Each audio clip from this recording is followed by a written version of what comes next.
ઈષ્ટ અને શ્રી સૌરાષ્ટ્ર સેવા સમાજના સંયુક્ત ઉપક્રમે હું પંચસ્થ મહાનુભાવોને આવકારું છું.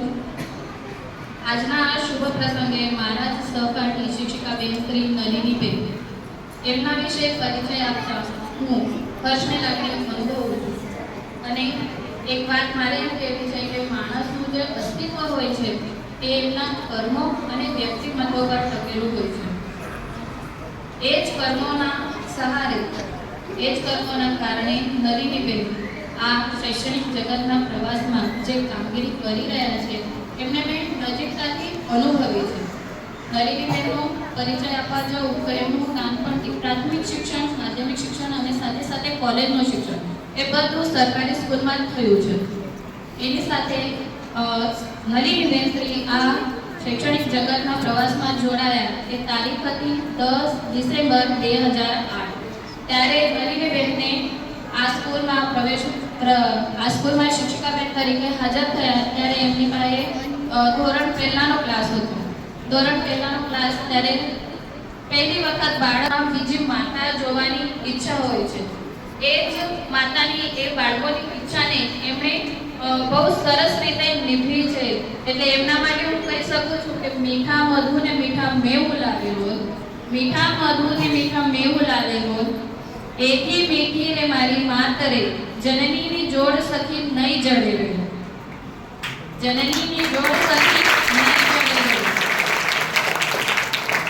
ધોરણ પહેલાની બાળાઓ જે ડર, જે ચિંતા, જે મૂંઝવણ અનુભવતી હતી એમ જ્યારે નલિનીબેને વર્ગમાં પ્રવેશ કર્યો ત્યારથી જ એ એમના પ્રત્યે એક માતાની દૃષ્ટિએ જે કાર્યો કરવાના હોય છે અને એમની સાથે સાથે એક શિક્ષકની દૃષ્ટિએ જે એમને ધ્યાન આપવું હોય છે, જે ગુણો એમનામાં કેળવવાના હોય છે એમણે ભાગીદારી શરૂ કરી.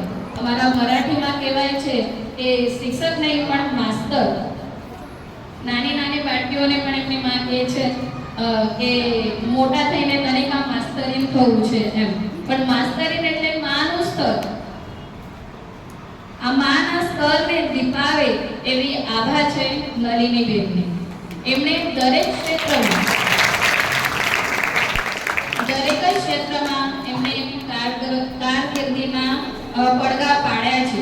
જેમાં કલા, ચિત્ર, સાહિત્ય બધાનો સમાવેશ થાય છે.